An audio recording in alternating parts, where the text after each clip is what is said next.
याकूब की पत्री अध्याय 1 वचन 22 से लेकर 24 तक मैं पढ़ रही हूँ, ध्यान देकर सुनो।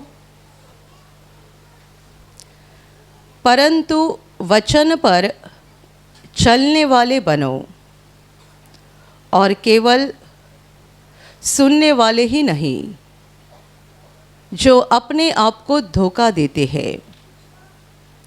क्योंकि जो कोई वचन का सुनने वाला हो और उस पर चलने वाला न हो, तो वह उस मनुष्य के समान है जो अपना स्वाभाविक मुँह दर्पण में देखता है, इसलिए कि वह अपने आप को देखकर चला जाता और तुरंत भूल जाता है कि मैं कैसा था। Hallelujah, hallelujah, hallelujah, hallelujah, hallelujah, hallelujah, hallelujah. मेरे प्यारे भाइयों और बहनों, परमेश्वर का वचन हमें सिखाता है कि वचन पर चलने वाले बनो, केवल सुनने वाले नहीं जो अपने आप को धोखा देते हैं। परमेश्वर का वचन यानी परमेश्वर के शब्द, उसके अनुसार चलने वाले लोग वो चाहता है। परमेश्वर वचन के अनुसार चलने वाले लोग चाहता है, उसके शब्द के अनुसार चलने वाले लोग चाहता है। और इसीलिए लिखा गया है कि वचन पर चलने वाले बनो, केवल सुनने वाले ही नहीं जो अपने आप को धोखा देते हैं। जो केवल वचन को सुनता है पर वैसा चलता नहीं है, वह उस मनुष्य के समान है जो अपना स्वाभाविक मुँह दर्पण में देखता है, इसलिए कि वो दर्पण में अपना मुँह देखकर चला जाता है और भूल जाता है कि मैं कैसा था। Hallelujah, hallelujah, hallelujah, hallelujah, hallelujah. मेरे प्यारे भाइयों और बहनों, जितने सारे लोग वचन के सुनने वाले हैं पर वचन पर चलने वाले नहीं है, उन्हें यहाँ उस मनुष्य की उपमा दी गई है जो अपना स्वाभाविक मुँह यानी अपना चेहरा आईने में देखता है। आज सुबह जब भी आप घर से निकले, आपने आईने में आपका चेहरा देखा, बाल ठीक है, कपड़ा ठीक है, सब अच्छा है, देखा और निकले। क्या अभी आपको मालूम है कि आप कैसे दिखते हैं? आप कैसे दिखते हैं ये दूसरा आपको बता सकता है, आप खुद नहीं बता सकते हैं। जिंदगी में कितने बार हम दर्पण में अपने चेहरे को देखते हैं तो भी कभी भी हमें याद नहीं रहता है कि हम कैसे दिखते हैं। Hallelujah, hallelujah. बिल्कुल वैसे ही वो लोग हैं जो परमेश्वर के वचन को सुनते हैं पर चलते नहीं है। मतलब जब वो बाइबल पढ़ते हैं तब तक ही वचन उनके मन में रहता है, जैसे ही बाइबल बंद कर देते हैं भूल जाते हैं कि परमेश्वर ने क्या कहा था। जब तक आईने के सामने हम रहते हैं हमें हमारा चेहरा अच्छे से दिखाई देता है, आईने से हम हट जाते हैं, भूल जाते हैं कि हम कैसे दिखते हैं। जब तक आप वचन को सुन रहे हैं, आपको परमेश्वर के योजनाओं का, इच्छाओं का, शब्दों का ज्ञान हो रहा है। जैसे ही वचन सुनकर आप यहाँ से बाहर निकल जाओगे, भूल जाओगे कि आपने क्या सुना है, परमेश्वर का वचन आपको क्या बता रहा है और आपको किसके अनुसार जीवन जीना है। Hallelujah, hallelujah. ये वो लोग हैं जो परमेश्वर के वचन को सुनते हैं पर उसके अनुसार चलते नहीं है। मेरे प्यारे भाइयों और बहनों, परमेश्वर का वचन यानी उसके शब्द, उसके शब्दों के द्वारा हमें जीवन मिलता है। उसके शब्दों के द्वारा हमें सच्ची खुशी और सच्चा आनंद मिलता है। परमेश्वर के वचन हमें बुद्धिमानी बनाते हैं। परमेश्वर के वचन हमें होशियार बनाते हैं। परमेश्वर के वचन हमें दुश्मन से बचाए रखते हैं। परमेश्वर के वचन हमें ज़िंदगी में अच्छी राह दिखाते हैं और सच्ची राह दिखाते हैं, जो हमें एक दिन अनंत जीवन में पहुंचाती है। Hallelujah, hallelujah, hallelujah.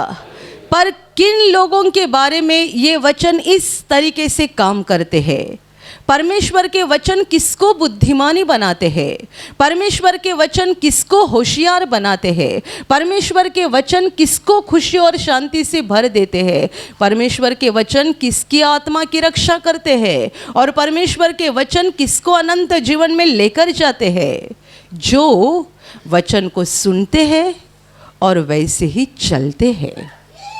Hallelujah, hallelujah, hallelujah, hallelujah. जो केवल सुनते हैं पर वैसा चलते नहीं है, उनके लिए परमेश्वर का वचन ज़्यादा समय तक कोई लाभदायक नहीं होता है। आप जब तक मेरे वचन को सुन रहे हैं, परमेश्वर के वचन जो मेरे मुंह से निकल रहे हैं, आप उनको सुन रहे हैं, आपको अच्छा लगेगा। अच्छी अच्छी बातें सुनते हैं, आपको अच्छा लगता है। बस बाद में जाकर आप फिर से वहीं परेशान हो जाएंगे जो पहले थी, वैसे ही व्याकुल हो जाएंगे, वैसे ही अस्वस्थ हो जाएंगे जैसे आप पहले थे। क्यों? क्योंकि आपने बस वचन को सुना है पर उसके अनुसार चलना शुरू नहीं किया है। Hallelujah, hallelujah. मैंने आपको सिखाया कि परमेश्वर का वचन कहता है हमें अपने दुश्मनों को क्षमा करनी चाहिए और उनके साथ प्रेम भाव से बर्ताव करना चाहिए। हमारे मनों में उनके लिए कुछ भी बुरा नहीं होना चाहिए, क्योंकि परमेश्वर चाहता है कि हम दुश्मन पर भी प्रेम करें। आप ये सुन रहे हैं, आपको अच्छा लग रहा है और आप बताएंगे बहुत अच्छी बातें आज हमने सुनी है। आप घर जाने के बाद आपके पड़ोसी के साथ आपकी बातचीत नहीं है, क्या आप उनके साथ जाकर प्रेम भाव से बर्ताव करना शुरू करने वाले हैं कि वापस वैसे ही जैसे पुराने रास्ते से चल रहे हैं वैसे चलने वाले हैं? कोई सास बहू यहाँ हो गए, परमेश्वर के वचन को सुन रहे हैं, उन्हें बड़ा अच्छा लग रहा है। लोग बोलते हैं सिस्टर जी आप बहुत अच्छा सिखाते हैं। खुशी की बात है कि प्रभु मेरे मुंह से आपको सिखाता है, पर क्या आप उसके अनुसार चलते हैं? सास और बहू यहाँ बैठे हैं, सुन रहे हैं, दोनों का आपस में जमता नहीं है। यहाँ परमेश्वर के वचन को सुनने के बाद, चाहे मैं कहूँ या हमारे कोई और भाई बहन बताए, वचन हमारे दिल को बड़ा सुकून देते हैं, शांति देते हैं, खुशी देते हैं। घर पे जाने के बाद क्या सास अपने बहू के साथ प्रेम से बर्ताव करने जा रही है? क्या बहू अपने सास के साथ प्रेम से बर्ताव करने जा रही है, या पहले की बुरी आदत या बुरा स्वभाव वैसा ही हमारे साथ चलने जा रहा है? वचन कहता है केवल सुनने वाले मत बनो। परमेश्वर के वचन को जो सुनने वाले होते हैं पर मानने वाले नहीं होते हैं, अर्थात उसके अनुसार चलने वाले नहीं होते हैं, उन्हें वचन ज़्यादा समय तक लाभदायक नहीं होता है। Hallelujah, hallelujah, hallelujah, hallelujah. परमेश्वर हमें कहता है ऐसा करो, हम बोलते बहुत अच्छा कहा पर करते नहीं है, तो परमेश्वर कहेगा फ़ायदा क्या है? तुमने मेरी प्रशंसा की कि मैंने अच्छी बातें कही, पर तुम मेरी बातों को मानते नहीं हो, फ़ायदा क्या है? यीशु ने उदाहरण दिया, एक बाप के 2 बेटे थे। उसने एक के पास जाकर कहा आज रात खेत में जाकर रखवाली कर। उसने कहा हाँ पिताजी मैं जाता हूँ, पर वो गया नहीं। दूसरे को कहा आज रात जाकर खेत की रखवाली कर। उसने कहा मैं नहीं जाऊंगा, पर बाद में जाकर उसे बड़ा पछतावा हुआ कि मैंने मेरे बाप की बात को माना नहीं।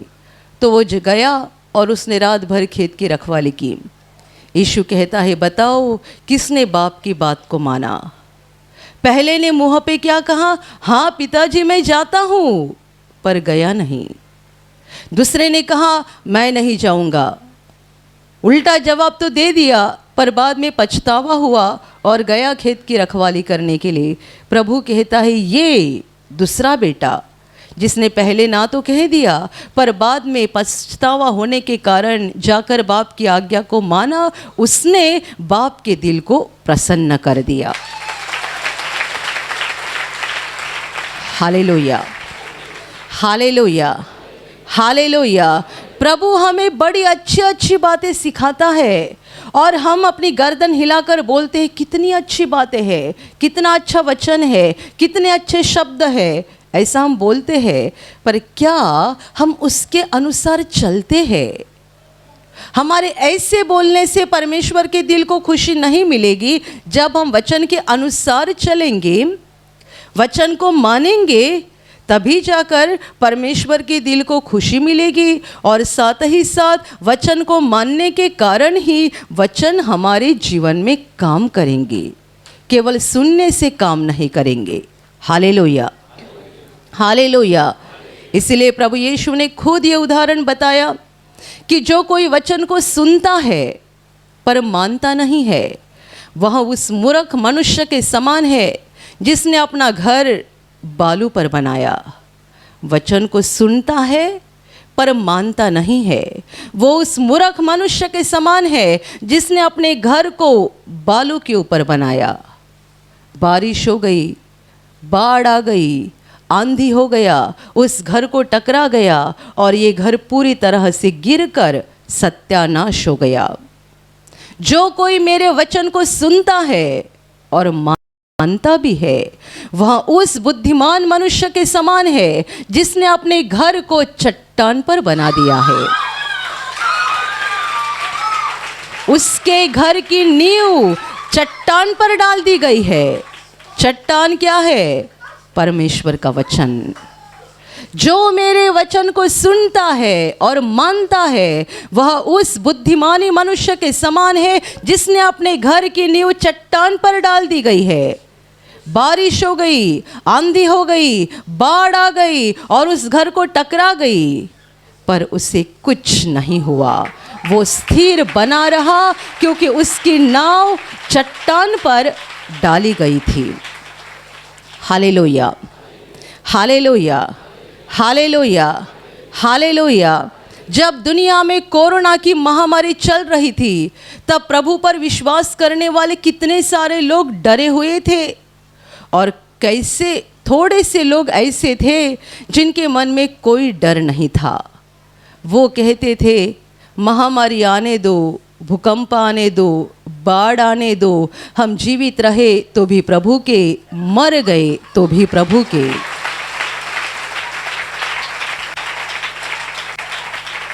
बाइबल कहती है यदि हम जीवित हैं तो प्रभु के लिए जीवित है, और यदि हम मर जाते हैं तो प्रभु के लिए मर जाते हैं। इसलिए हम जिंदा रहे या मर जाए, हम प्रभु के हैं।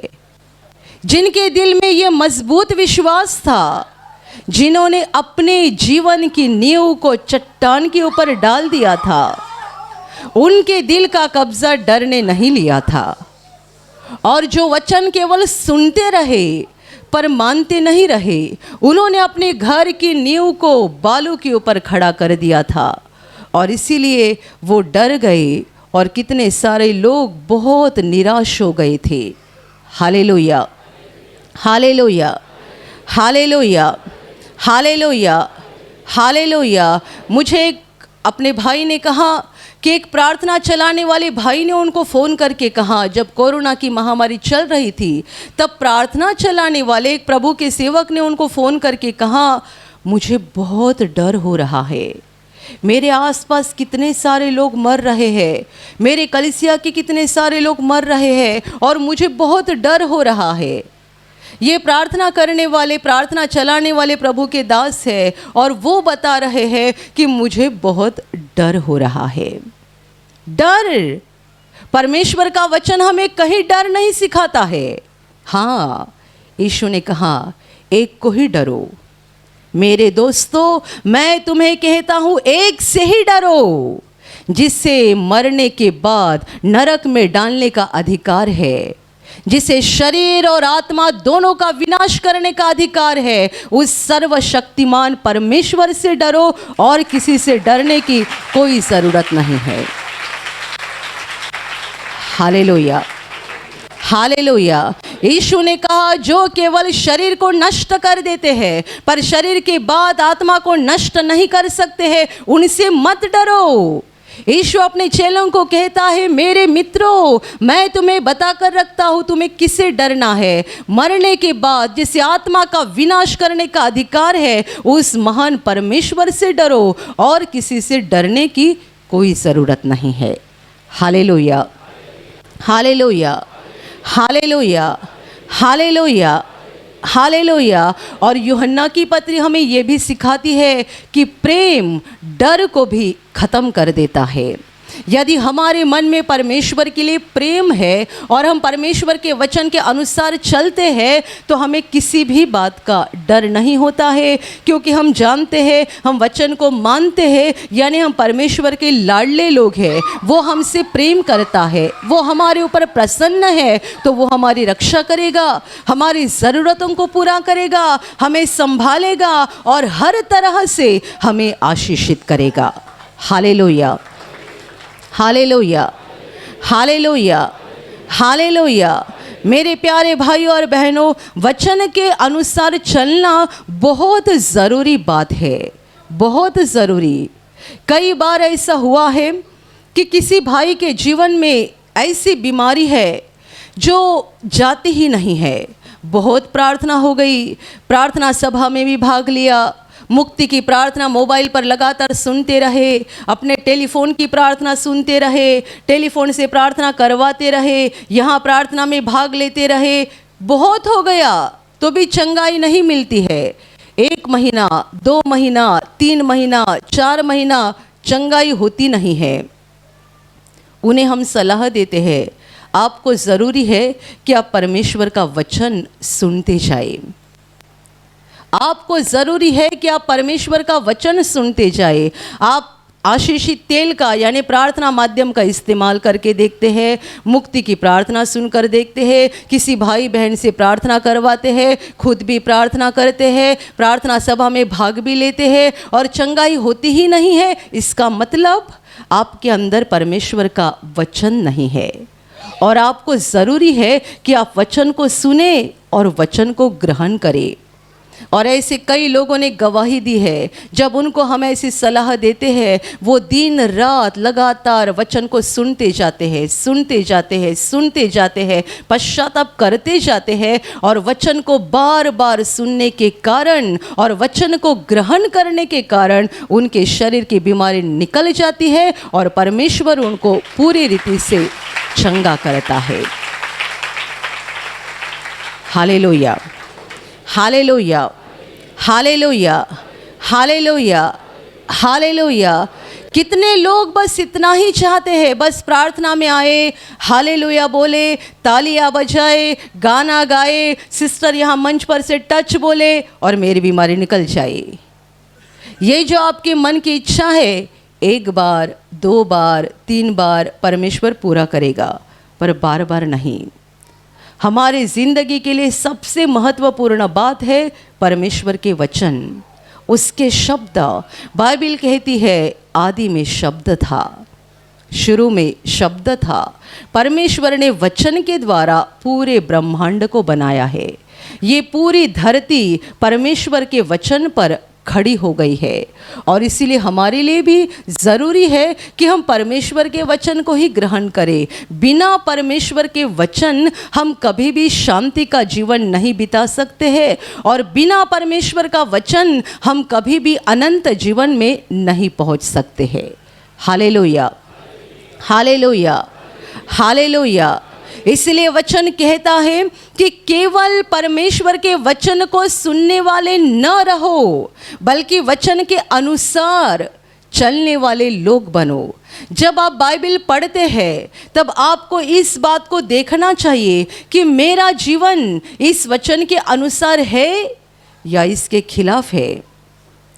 याकूब ने उदाहरण दिया है, वो मनुष्य जो वचन सुनता है चलता नहीं, वो ऐसे मनुष्य के समान है जो स्वाभाविक मुँह दर्पण में देखता है। परमेश्वर का वचन हमारी आत्मा का दर्पण है। जब हम वचन को पढ़ते हैं हमारी समझ में आता है कि हमारी ज़िंदगी में बुरा क्या है, हमारी ज़िंदगी में सही क्या है, परमेश्वर की इच्छा के अनुसार क्या है, परमेश्वर की इच्छा के खिलाफ क्या है। जैसे आप दर्पण में आपका चेहरा देखते हैं, वैसे परमेश्वर के वचन हमारी आत्मा को हमारे सामने स्पष्ट रूप से दिखाते हैं। इसलिए वचन को पढ़ना चाहिए और जैसे वचन बताते हैं, जैसे वचन में लिखा गया है, वैसे हमें अपने आप में बदलाव करना चाहिए। Hallelujah, hallelujah, hallelujah, hallelujah. केवल सुनने वाले लोग मत बनो, नहीं तो यीशु ने जैसा कहा था कि जो सुनता है पर मानता नहीं, वह उस मूर्ख मनुष्य के समान है जिसने अपने घर को बालू पर बना दिया। कितने सारे लोग संकट के समय में गिर जाते हैं। यीशु ने कहा बाढ़ आ गई, बारिश हो गई, तूफान आंधी हो गया, ये घर गिरकर सत्यानाश हो गया। कौन सा घर केवल वचन सुन रहा था, मान नहीं रहा था? ये घर गिर गया, ये घर खत्म हो गया, शैतान ने उसे निगल डाला। क्यों? उसने केवल वचन को सुना, वचन के अनुसार चला नहीं, वचन को अपनी आत्मा में ग्रहण किया नहीं। Hallelujah, hallelujah, hallelujah, hallelujah, hallelujah. मेरे प्यारे भाइयों और बहनों, परमेश्वर की इच्छा को जानो। वो सच्चे दिल का परिवर्तन चाहता है। हम हालेलुया बोलते हैं, गाना गाते हैं, तालियां बजाते हैं, परमेश्वर को ज़रूर अच्छा लगता है, पर परमेश्वर को सच्चा आनंद या सच्ची खुशी तब मिलती है जब हम वचन को मानते हैं और उसके अनुसार चला करते हैं। केवल सुनते हैं और मानते नहीं है, ऐसे लोगों के द्वारा परमेश्वर के दिल को कभी खुशी नहीं हो सकती है।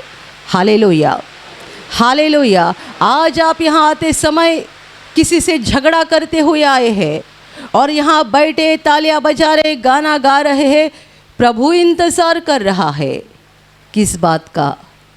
आप जानते हैं प्रभु किस बात का इंतज़ार कर रहा है? आपने जिसके साथ झगड़ा किया है उसकी आप माफ़ी कब मांगोगे? आप उसके सामने जाकर अपनी गलती का एहसास करा के उसके पास क्षमा कब मांगोगे? और अपना दिल कब साफ करोगे? आपको लग रहा है मैं जोर जोर से तालियां बजा रहा हूँ, जोर जोर से हालेलुया बोल रहा हूँ, प्रभु का महिमा कर रहा हूँ, प्रभु खुश हो रहा है। नहीं, आपके मन में गुस्सा है ना, आपने झगड़ा किया है, किसी के दिल को दुख दिया है। प्रभु आपका हालेलुया सुन रहा है, आपका तालियां बजाना, गाना गाना सुन रहा है, पर वो इस इंतज़ार में है कब आप आपके दिल को बदलोगे, उस व्यक्ति से क्षमा मांगोगे, अपने सच्चे दिल से उसको क्षमा करोगे और अपना दिल बदल डालोगे। Hallelujah, hallelujah, hallelujah. कितने सारे पति पत्नी भी ऐसे होते हैं, कोई झगड़ा होता है, एक एक सप्ताह, एक एक महीना एक दूसरे से बातें नहीं करते हैं। आपस में झगड़ा हो गया, एक एक सप्ताह बात नहीं करते हैं और औरत घर में चिल्ला चिल्ला कर गाना गाती है, यीशु है सच्चा गडरिया। प्रभु कहता है पहले पति से बात कर, मैं तेरा गडरिया था, आज भी हूँ, युगानुयुग रहूँगा, पर मैं चाहता हूँ पहले पति से बात कर।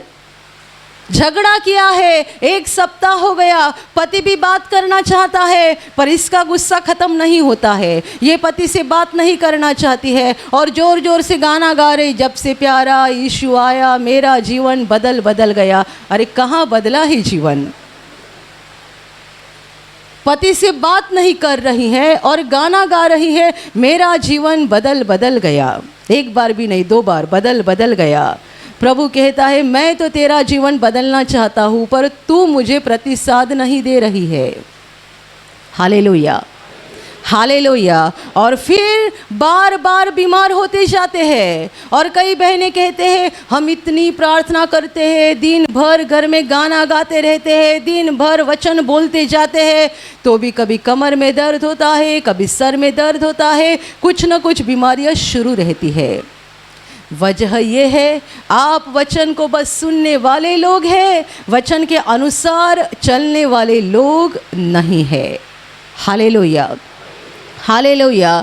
कई भाई बहने आपस में झगड़ा करते हैं, 4-4 महीना 6-6 महीना एक दूसरे के साथ बातें नहीं करते हैं। मुझे समझ में नहीं आता है कि ऐसे लोग जब भी प्रभु के सामने आते हैं, वो हालेलुया बोल कैसे सकते हैं, गाना गा कैसे सकते हैं, जब तक आप आपकी बहन से या भाई से बात नहीं करते हैं, प्रेम से बर्ताव नहीं करते हैं, तब तक आपके मुंह से प्रभु की महिमा निकलती कैसे है, स्तुति का निकलती कैसे है? क्योंकि प्रभु ऐसी महिमा को, ऐसी आराधना को, ऐसी उपासना को ग्रहण नहीं करता है। Hallelujah, hallelujah. यीशु ने कहा था, यदि तू कुछ दान लेकर परमेश्वर के मंदिर में आ जाए और तुझे याद आ गई कि तेरे भाई के साथ तेरा रिश्ता ठीक नहीं है, तो अपने दान को वैसे रख दे और पहले जाकर अपने भाई के साथ मेल कर। परमेश्वर के मंदिर में बड़ा दान लेकर आ रहा है, पर भाई के साथ दुश्मनी रखी है। प्रभु कहता है, दान वैसा ही छोड़ दे, पहले जाकर अपने भाई से मेल कर और फिर आकर अपने दान को परमेश्वर को समर्पित कर। तो क्या हो जाएगा? स्वर्ग में परमेश्वर उस दान को ग्रहण करेगा, उसके दिल को बड़ी खुशी हो जाएगी। Hallelujah, hallelujah, hallelujah, hallelujah. इसी बात को हम उत्पत्ति के किताब में पढ़ते हैं। आदम के पहले 2 बेटे पैदा हुए थे, केन और हाबिल। केन ऐसा लड़का था जो अपने भाई से नफरत करता था। हाबिल एक धर्मी लड़का था, अच्छे दिल का लड़का था। हाबिल ने जब ये परमेश्वर के वेदी के ऊपर अपना दान रख दिया, बाइबल कहती है परमेश्वर ने आसमान से अग्नि भेजकर उस दान को स्वीकार कर लिया। जब भी केन ने लाया, परमेश्वर ने उसका इनकार किया। क्यों जानते हैं? केन के अर्पण को परमेश्वर ने स्वीकार क्यों नहीं किया? क्योंकि उसके दिल में अपने भाई के लिए नफरत थी। आप कितने सारे लोगों के लिए नफरत रखते हैं और जोर जोर से हालेलुया बोलते हैं, तालियां बजाते, गाना गाते हैं, लगता है आज मैंने आधा घंटा स्तुति आराधना की। आपने आधा घंटा नहीं, 3 घंटा भी घुटने पे आके स्तुति आराधना की है, परमेश्वर की उपासना की है, पर आपका दिल साफ नहीं है, नफरत से भरा है। आप एक से बात नहीं करते, दूसरे से बात नहीं करते हैं। आपका 3 घंटा घुटना टेकना व्यर्थ है, क्योंकि परमेश्वर ऐसे दान को ग्रहण नहीं करता है। Hallelujah, hallelujah, hallelujah. जान लो, परमेश्वर ऐसे लोग ढूंढ रहा है और ऐसे लोग चाहता है जो उसके शब्द को मानते हैं और उसके शब्द के अनुसार चलते हैं। जितने सारे लोग परमेश्वर के शब्द को सुनते हैं और वैसे ही चलते हैं, वे परमेश्वर की ओर से बहुतायत से आशीष पाते हैं, क्योंकि ऐसे लोगों के द्वारा परमेश्वर के दिल को बड़ी खुशी मिलती है। Hallelujah, hallelujah, hallelujah, hallelujah. इसलिए तो यीशु ने वह उदाहरण दिया कि जो बेटा अपने बाप से बोलता है कि हाँ मैं तुम्हारी बात को मानता हूँ, करूँगा मैं ये काम, पर किया नहीं, और दूसरा जिसने पहले तो ना कह दिया पर बाद में जाकर पश्चाताप होने के कारण जाकर बाप की आज्ञा को माना, उसने अपने पिताजी के दिल को खुश कर दिया। आपका दिल बदल डालो, केवल सुनने वाले लोग मत बनो। हमें परमेश्वर के वचन को सुनना ज़रूरी है, क्योंकि सुनने से हम परमेश्वर की इच्छा और योजना को समझते हैं, पर वचन के अनुसार चलना भी उतना ही ज़्यादा महत्वपूर्ण है। Hallelujah, hallelujah, hallelujah. वचन को सुनते जाओ, वचन को पढ़ते जाओ, अपनी आत्मा को परखते जाओ, उस वचन के अनुसार अपनी आत्मा में बदलाव करते जाओ, और जैसा परमेश्वर का वचन हमें सिखाता है उसके अनुसार करते जाओ, ताकि परमेश्वर आपके ऊपर प्रसन्न हो जाएगा। और जैसा कि मैंने आपको सिखाया, परमेश्वर का वचन आपको शांति से भर देगा, खुशी से भर देगा। परमेश्वर का वचन आपकी रक्षा करेगा और परमेश्वर का वचन एक दिन आपको अनंत जीवन में लेकर जाएगा। Hallelujah, hallelujah, hallelujah. और अभी प्रार्थना करने का समय है। आप विश्वास करो कि एक पल में प्रभु यीशु आपको छूकर चंगाई देगा। एक पल में वो आपके जीवन का दुख निकाल देगा और आपके आंसुओं को खुशी में बदल देगा, क्योंकि उसके लिए असंभव कुछ नहीं है, अनहोनी बात एक भी नहीं है। प्रभु यीशु आज भी जिंदा है। 2000 वर्ष पहले वो शरीर रूप में धरती पर था, आज शरीर रूप में नहीं बल्कि आत्मा के रूप में है। और दुनिया के कोने कोने में जहाँ जहाँ लोग विश्वास के साथ उसको पुकारते हैं, उसके पास प्रार्थना करते हैं, उन सबों की पुकार को प्रभु सुनता है, उन्हें चंगा करता है, उनके आंसुओं को पोंछ देता है और उनके जीवन को खुशी से भर देता है। आप भी इसी विश्वास के साथ आपके बीमार भाग पर हाथ रखो, और यदि वहाँ हाथ नहीं रख सकते हैं तो अपने सीने पर हाथ रखो। प्रभु यीशु के नाम से इसी क्षण आपके शरीर की सारी बीमारियां निकल जाए। यीशु के नाम से आपके जीवन का सारा दुख निकल जाए। शैतान का हर एक काम आपके जीवन से और आपके परिवार से पूरी तरह से नष्ट हो जाए। यीशु के नाम से, प्रभु यीशु के नाम से शैतान का सारा काम आपके जीवन से नष्ट हो जाए। सारी दुष्ट आत्माओं को प्रभु यीशु के नाम से मैं आज्ञा दे रही हूँ, इसी क्षण इन्हें छोड़कर निकल जाओ और वापस उनमें नहीं आना। इसी क्षण प्रभु का महान सामर्थ आपके ऊपर आ जाए। प्रभु का महान सामर्थ आपके ऊपर आ जाए। प्रभु का महान सामर्थ आपके ऊपर आ जाए। इसी घड़ी पवित्र आत्मा की खुशी आपके दिल में आ जाए, पवित्र आत्मा की शांति आपके दिल में आ जाए और आपका जीवन स्वर्ग की रोशनी से भर जाए। आमीन।